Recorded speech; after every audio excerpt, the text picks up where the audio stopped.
Clark Lea became Vanderbilt University's 29th head football coach in December of 2020, and he's entering his second year at his alma mater. He begins the season for the Southeastern Conference in what is often referred to as Week 0 when Vanderbilt plays at the University of Hawaii. Just a commissioner's note, I'm going to be making that trip to watch Vanderbilt play at Hawaii using my frequent flyer miles to join the Commodores in Hawaii. Clark holds 2 degrees from Vanderbilt. He arrived in Nashville after a coaching career that included stops at UCLA, South Dakota State, Bowling Green, Wake Forest, and most recently at Notre Dame, where he served as defensive coordinator from 2018 to 2020. Vanderbilt University head football coach Clark Lea.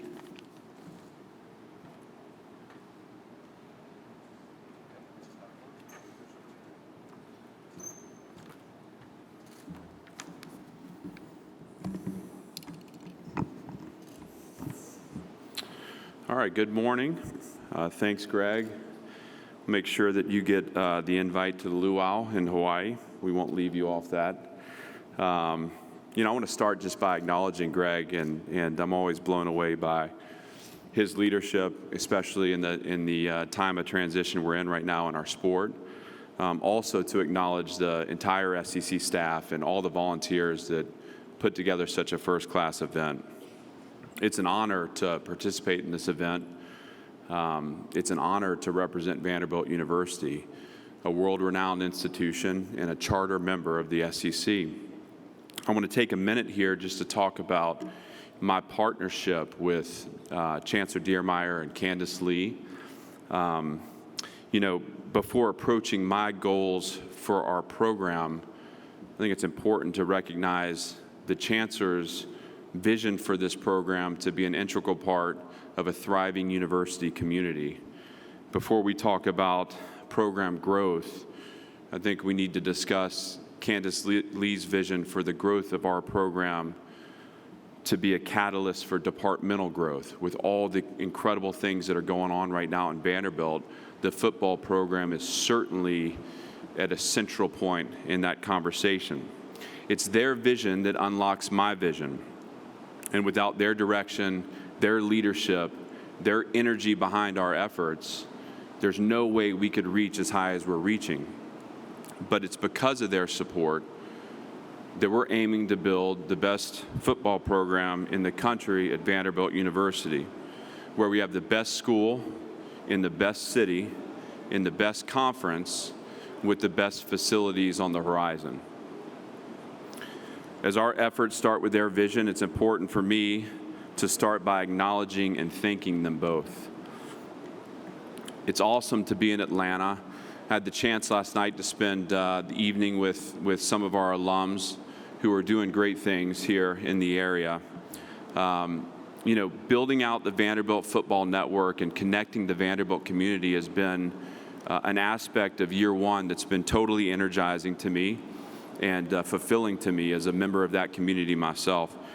It makes me proud to witness the important things that our alums are a part of, the impact they're having across the country. All of that motivates me to prepare the next generation to maintain that legacy. And so with that, I have 3 men with me today that are perfect representations of our program. Anthony Orgy from Dallas, Texas, Mike Wright, who's from right here in Atlanta, and Ben Bresnan, who was born in Atlanta and who prepped just down the road in Cumming, Georgia. As you get a chance to meet and get to know these guys, understand that they're examples of precisely why our football program is important. Vanderbilt football is home to many young and driven, talented young people being trained every day to collaborate, care for one another, problem solve, fight through adversity, take ownership, compete, and win. We view the members of our team as the future leaders of our community. And that puts into perspective the important work we undertake in assisting them through what is a pivotal time of growth in their lives. Our mission is to guide and support them through the many challenges inherent in learning and growth and development, while on the largest of stages and under the brightest of lights. And so that's important to us in our fight, and we will continue on that mission, accomplishing this by teaching them to remain tethered to values and principles, to always place standards over circumstances, and above all else, to honor our program's covenants, those sacred promises we make to one another. I want to recognize Anthony, Mike, and Ben as impeccable representatives for our players that are back in Nashville. I'm excited for you guys to get to know and make connection with them today. A year ago, I talked to you about the strain of resuscitating a program and aligning a group of people who had come to find themselves under new standards and expectations while not having made the choice to be a part of it. These standards and expectations had come to define their daily life. And by the time I was in front of you last summer, we had partly accomplished our goal of driving compliance within the new program model. Once we reached the season, we were forced to confront our reality, and our physical, mental, technical, and tactical deficiencies were evident from the start.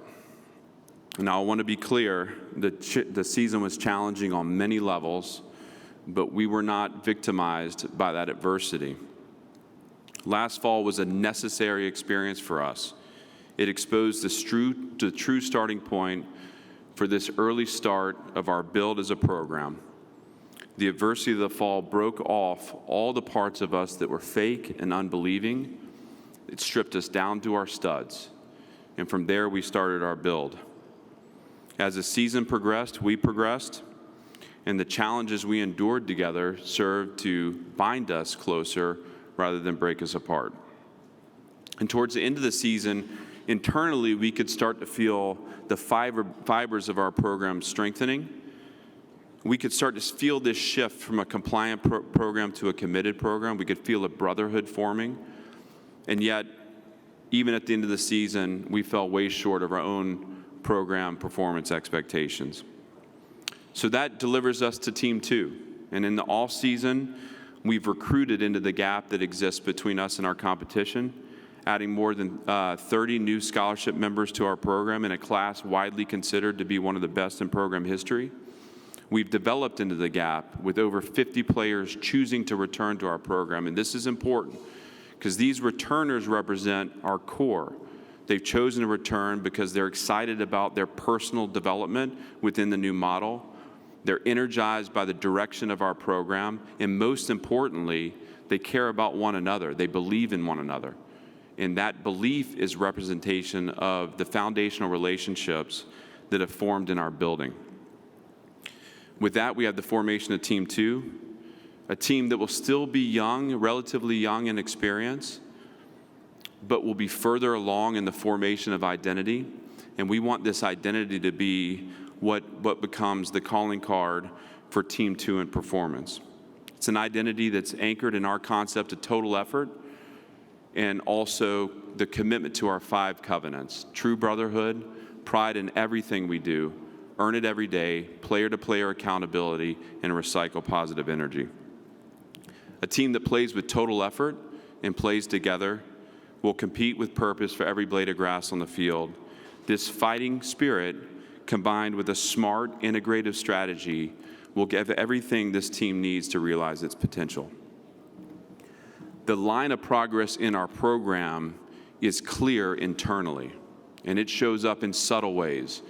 Small conversations and interactions, small habits, winning choices, silent commitments, work in the shadows. But it also is apparent in more overt ways. On the field this spring, we had a team that was bigger, faster, and stronger. That's a result of our efforts in our strength and conditioning program and a testament to Coach Horrigan's work with the team. We had a team that started to explore what playing with total effort was about. We saw them become more disciplined and have attention to detail in terms of our operation. We saw chemistry developing within our players. All of these things are a part of the process of building a program. And though this advancement doesn't guarantee us a change in our record, it does make us excited to continue on this path of growth, knowing that we are on a course that's actualizing change. And so our goal this fall is simply to play at our highest level as a program, knowing that if we can replicate that, our best will be enough to deliver a shift in results.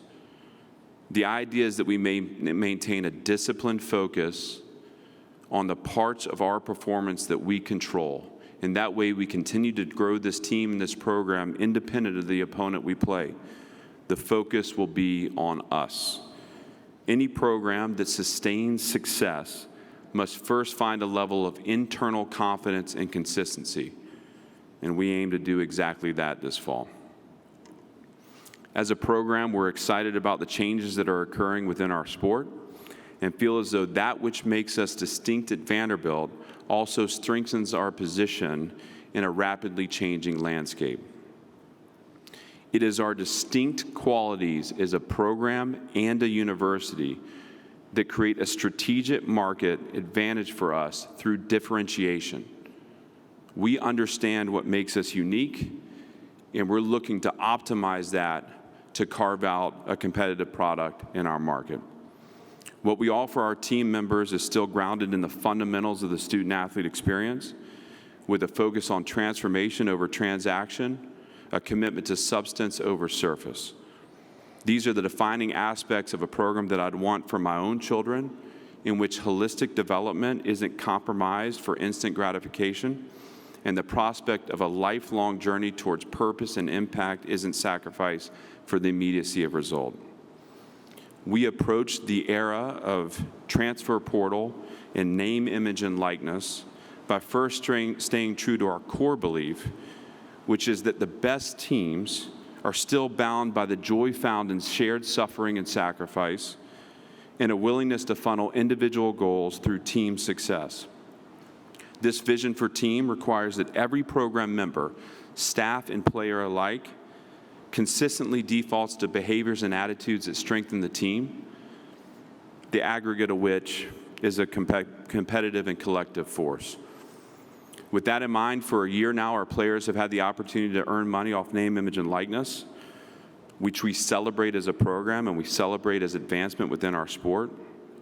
We want to lead in this area at Vanderbilt. We want to offer a robust program and plan to help our players in the NIL space.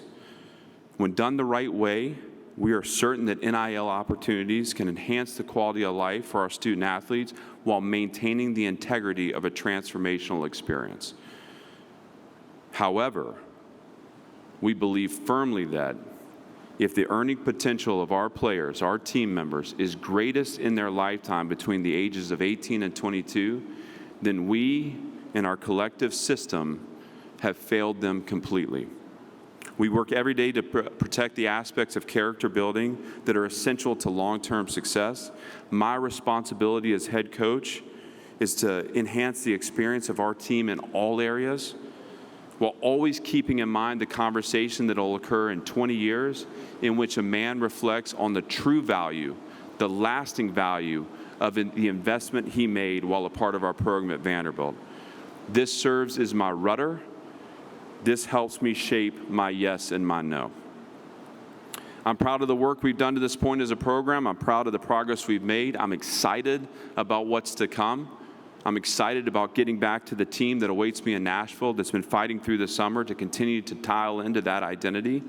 We are on a quest to be the best developmental program in the country.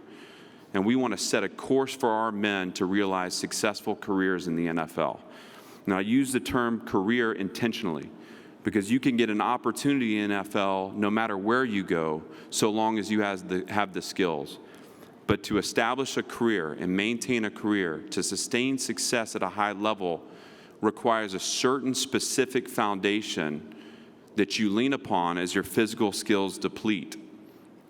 The Vanderbilt experience in every aspect, on campus and within our program design, provides the fundamentals necessary to form such a foundation and will ultimately drive our players to be great pros.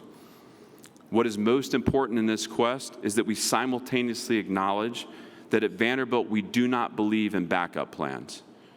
One of our guiding principles as a program is that better people make better players, and that our student athletes aren't on two competing paths in life, that of a student and that of an athlete, but rather they're on a singular journey to their personal best. It's our job to help them realize that personal best. And in that sense, we look forward to each one of our team members launching into impact, living a life of purpose and substance long after their time with the game is done. We know that in time, Vanderbilt football will be the best program in the country. As I stated a year ago, there are no cheat codes, no shortcuts, no hacks that will allow this to happen overnight. This is still about going the long, hard way, independent of the trends and the headlines generating the most attention right now in college football. We're engaged in what has become a unique form of team building. We're a relationship-driven, student-athlete-focused program that values the holistic development of our people over all else. And to us, this isn't an antiquated concept. It still matters. When you do the right things, the right way, with the right people, with respect and appreciation, you will not be denied. When you're smart in design and disciplined in your approach, you win out in time. And that's Vanderbilt football. And before I open for questions, I just want to take a moment to honor the late Jimmy Williams, who we lost less than 2 weeks ago. He was a Vanderbilt legend. He was an SEC legend. Jimmy touched so many lives, including my own, and I'd be remiss not to recognize him today on this stage. On behalf of Vanderbilt football, I send my love to his family, specifically to Chandra and Ace, and all his friends. We're going to miss him dearly. Thank you. Thank you, Coach. If you have a question, please raise your hand. Aaliyah, Bailey, or Kiera will get to you. Again, if you can stand, if you can, that will help us. Give your name and affiliation, and we'll go ahead and we'll get started right here on the front row, right in front of us to my left, Coach. Anthony Patterson with the Atlanta Voice. Coach, of course, coming into this year, you talked about just the expectations and things you learned prior to last season. What are some things that for yourself that you want to get better and hopefully rub off on your team as you get ready to start this season? Thank you for the question. One of the things that becomes a reality when you're in this role is that your development begets team development. That, the better I am in my job, the better that everyone else in the program can be in theirs. And whether that's anticipating problems, whether that's doing a better job of communicating effectively, I think specifically to address where I want to be better is a cohesive strategy for each game, where we're looking at the complementary aspects of playing winning football, and I'm doing everything I can to put the best competitive product on the field. That is my responsibility, and our goal is to play and fight and win each game, and I need to be on top of it in terms of empowering all three phases to interlock and to become a force on Saturdays. Coach, we're going to go over to our right and about the fourth row. Good morning, Clark. Johnny Ballpark Franks with Franks Media in Nashville and Huntsville. Earlier you mentioned the changing landscape. With regards to name, image, and likeness, being in the city of Nashville, how's that impacted your program so far, and what do you see as far as the future of NIL being in Nashville? Yeah, we have a great partnership with the city of Nashville. Obviously, we're right in the hub of a lot of activity, specifically with where our campus sits. And so we've definitely seen benefit in that. And I think, as we continue to strengthen our team and strengthen our brand as Vanderbilt football in the city, we'll continue to reap the rewards of being in such a fruitful ground. But, certainly we value our relationship with Nashville, and we think that in that NIL landscape, our location strengthens us. Coach, we're going to go right in front of me about 5 rows back. Drew? Yes, Coach Lee, Drew DeArmond, WZZN Radio, Huntsville, Alabama. You've got 2 stalwarts on your defensive line from my area. I was able to watch both those young men play in high school. Davian Davis, who came to SEC Media Days last year from James Clemens, and then Malik Langham from Lee High School. What are your expectations for both of those guys on your D-line and for your defense this year? I'm so excited for those two guys. And Davian is recovering from injury, and he's fighting his way back. He's done a great job in being on top of his rehab. He's attacked that just like he attacks everything in life. So we'll be excited to get him back. He's a leader for us. He was a captain for us a year ago. He's part of the heartbeat of our program. And so we certainly value Davian both as a player and a person. Malik has made a ton of strides within the program. I thought last season, he was injured and started slow. I thought he came on late. We're looking for him to capture that level of competitive spirit and effort he played with at the end of the season. He has the physical measurements to be a force in our league. And, we're excited to watch him actualize that and have a lot of work to do ahead of us to get there. But both those guys are two of my favorites, and we're fortunate to have them as part of our program. Okay, we're going to stay in the same section, even further back. Back behind. Hey, Coach. Stuart Steele with the Marietta Daily Journal. Daniel Martin from Marietta High School is one of the members of your recruiting class this year. What have you seen from him in his first year with the program, and what does he bring to the team? So Daniel was an early enrollee for us, and we his skills are apparent. Like, we knew that in recruiting. Just like any freshman, he needs room to grow and develop. So we're going to give him that room. But we're excited to see him come back after a summer of training, and obviously the experience through the spring where he got to know the structures of the defense and how we operate. That'll give him a great launching point heading into fall camp. And so he's athletic, he's long, he's got range. But just like any freshman, we got to give them room to grow and develop into the players they're going to become. But we're certainly excited about Daniel. Coach, we're going to go down here on our left side in the middle. I think we had a question right here. Chrissy Freud, NBC Sports Edge. How have you watched Mike Wright and this quarterback room progress overall? And just generally speaking, how important do you think mobility is to quarterbacks in the modern era of football? Well, I think it's all about moving the ball, right? So, one way to do that is with a mobile quarterback, and Mike Wright happens to be one of the best in the country in that respect. We want him to develop as a total quarterback, which he has. And he's demonstrated leadership abilities too. And so we're excited for him to enter the fall as our starting quarterback. He knows that he has to earn that every day. That's part of our covenant. So, and on top of that, we're fortunate to have, a second quarterback with a ton of game experience and starting experience in Ken Seals. I want to say this because I think it's important. We had a challenging conversation at the end of spring to set a course through the summer. And our staff got together and said, hey, what is the best course forward here? What is the right thing to do to set a trajectory for our offense? And the end of that conversation was communicating that Mike was going to enter the fall as a starter. And obviously that conversation is easy with Mike and harder with Ken. And I want to just give credit to Ken Seals, because in an era right now where 9 out of 10 times that player that's getting the disappointing news makes the choice to move on, Ken Seals set his jaw and made a determination that he was going to earn it every day.